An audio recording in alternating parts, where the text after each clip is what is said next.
Hey, you. You're finally awake. Hello everyone, my name's Conspiritto and welcome back to my Minecraft guide. Survival Edition, Season 1, Episode 2. What is up, everybody? I hope you're all having a great day. In the last episode, we started terraforming this area over here, which I have to say turned out not too shabby. I've left this circle over there as an indicator to where I would like to build our starter house. And now my original plan for this episode was to go on our first caving adventure. However, before we do head out into the depth of our world, there are a few things that we need to go over, as well as some things that I have already done in between episodes. Like these chests over here, which are gonna help us store and organize all of the stuff we find on our adventures. They are relatively easy to craft, only requiring 8 planks of any wood type. You can even mix and match. And when placed next to each other, they create these larger double chests, which, as you probably guessed, can hold double the amount of items that a single chest can hold.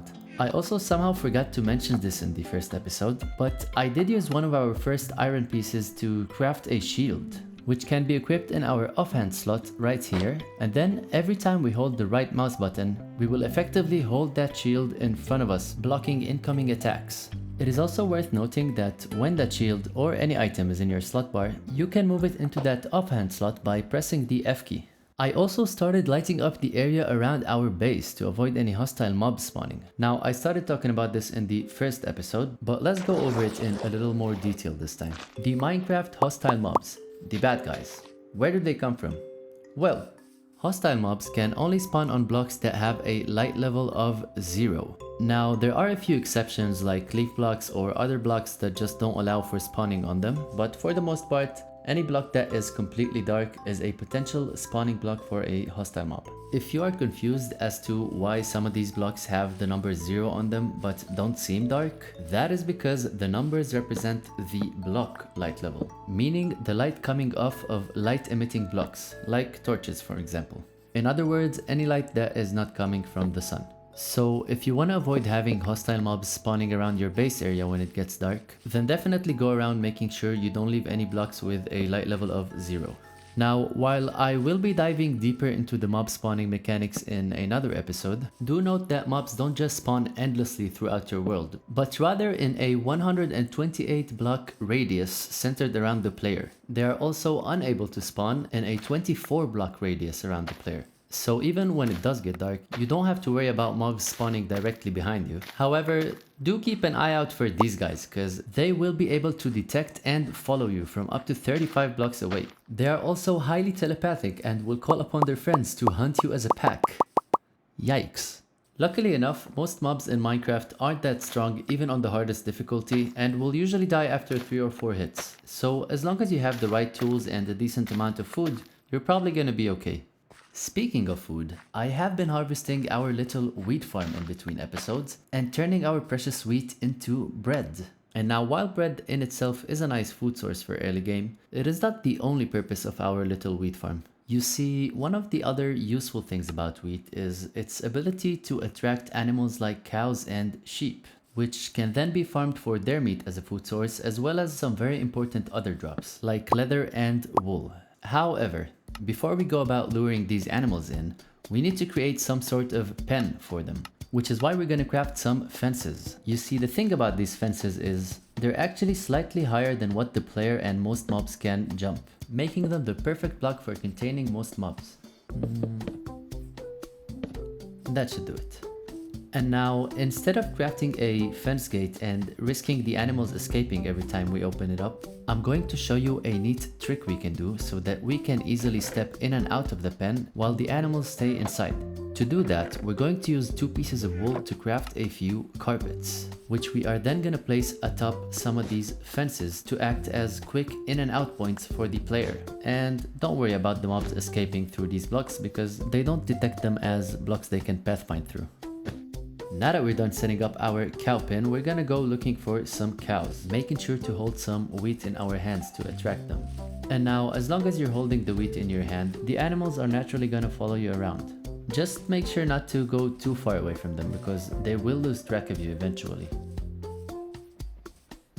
Once you reach the pen, you're gonna want to place a temporary block for them to climb over the fences. Right this way, guys. And then once we have two of the same animal type inside our pen, we're going to feed them the wheat by holding it in our hand and right-clicking. They will gaze deeply into each other's eyes, and just like that, a baby offspring will be born. Look at this cute fella. He should be all grown up in a day's time. That's a Minecraft day, of course. We'll just get rid of that. And now our mini cow farm is basically complete. I wonder where that gray wool came from. I'll just get rid of it. Okay now, and while we wait for our cows to grow up, I think what I would like to do is try and get a better vantage point on our world. As well as maybe grab some spruce from that mountain we saw in the last episode. And so off to an adventure we go. Ooh, would you look at that? It appears we have a pale forest biome. We'll probably talk about that in another episode, but for now, ooh, that's a fire over there. We should definitely put that out before it spreads into areas we don't want it spreading into. Forest ranger coming through.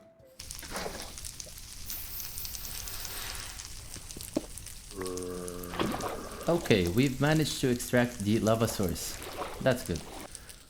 That is actually worse than I thought. Dude, I do not have time for you. Get away. Oh no, oh no. Oh my god. Well, at least it can't get much worse than this now, can it? I might have said that too early. Oh no, oh no. Jesus Christ, man. A baby zombie on fire, straight out of hell. My god. I have to be honest, this isn't looking great. Oh, wow. Thank God. That was much needed. And by the way, I totally didn't die to two creepers exploding simultaneously while exploring the entrance to that cave down here. Respawned all the way back at the beach and had to run my way back here to get my stuff. Yeah, that totally didn't happen. But just in case you were wondering what happens when someone dies in a survival world, not me of course, just hypothetically speaking. Well, the first thing that would happen is that all the items in your inventory would drop to the ground wherever it is you were unalived. Secondly, if you hadn't set your spawn point by sleeping or right-clicking a bed, then you're likely gonna respawn at the same place you spawned when you first started the world. But more importantly, what happens to your items? Can you get them back? Well, yes and no. You see, items in Minecraft can only stay in item form for just about 5 minutes before they disappear. And I mean completely disappear. Like, gone. Luckily enough though, that 5-minute timer won't start ticking until we're within a certain range of those items. Kinda like how that forest fire only started spreading when we got closer to it. That distance is controlled by the render distance meter in your video settings. So if you're ever worried that you're too close and won't make it in time, make sure you turn that render distance as low as possible so that the despawn timer only starts when you're really close to those items. But really, 5 minutes is more than enough to go back and snatch your stuff. Okay, let's try that again, shall we? It is also worth noting that if a zombie comes into contact with your stuff, there is a chance for him to equip some of your items like your tools or armor. If that does happen, you're gonna have to kill that zombie to get those items back.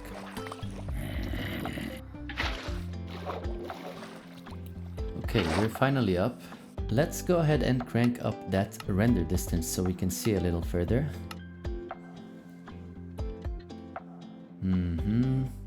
There we go. Oh. Oh wow. Well, what do you know? We have ourselves a village. That is gonna be so helpful later on. Let's not forget what we originally came for though.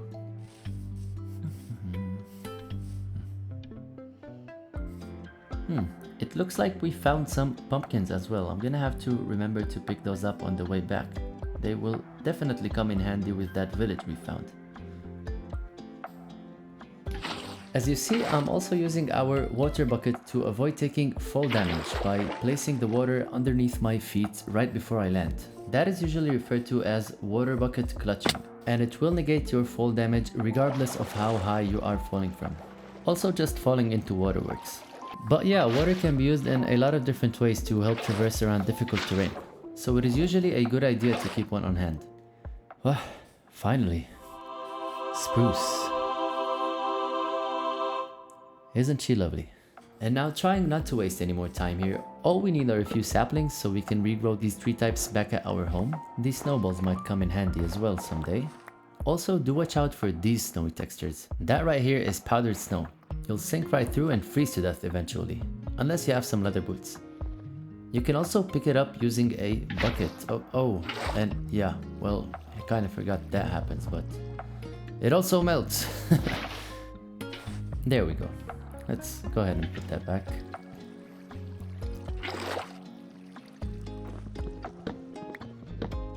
Okay, 6 saplings later, we can go ahead and get back home.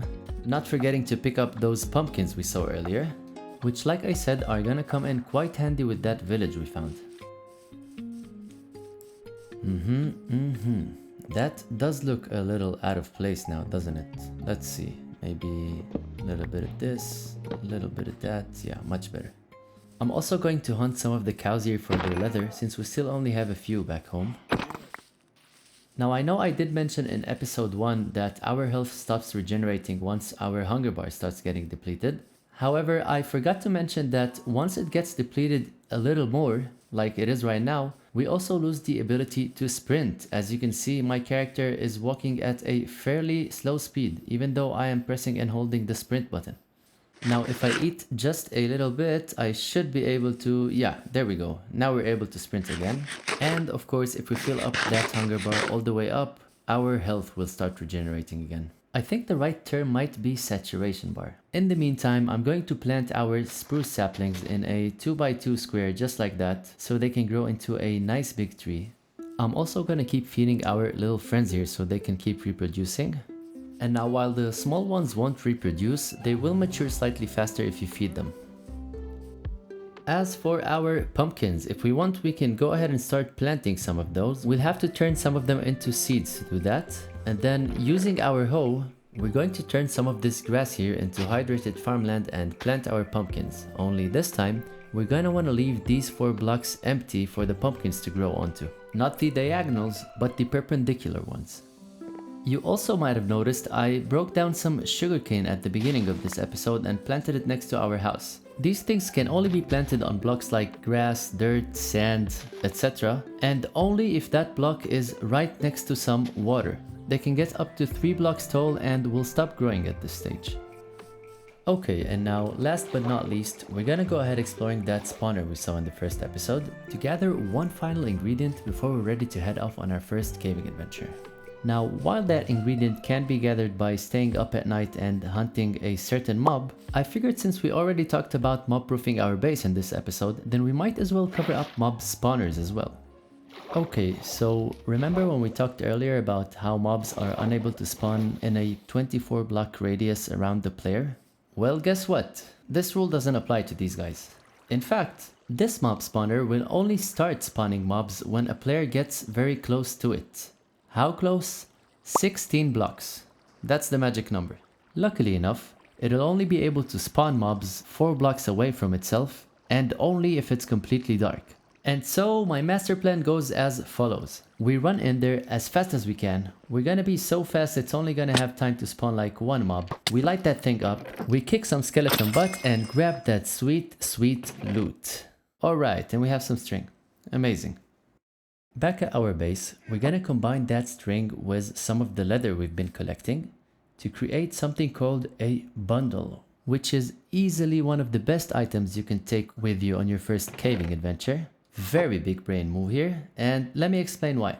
Imagine this, you go on your first caving adventure, you start collecting some valuable ores, and then soon enough your inventory is gonna get so full of items you won't have space to carry anything else. And then usually what you do is you try to condense some of these ore into ore blocks, effectively dividing the number of items by 9. But then still, most of the time you would still end up with 2 different stacks and it just isn't enough. That is where the bundle comes in. Just like its description says, the bundle can hold a mixed stack of items, meaning you can throw these 5 copper ingots alongside these 9 copper blocks and they will only count as 14 items. only this time they only take up one slot inside your inventory. Hopefully by now you've started seeing how this can be useful. Okay, and now I think unfortunately this is where we're gonna have to cut it off for this episode. Damn, that inventory is looking nice and organized. If you found this guide helpful and would like to see more Conspirito content, then please like and subscribe. It's gonna help me make more videos. And yeah, I think that's about it for today. Happy crafting everyone, and peace.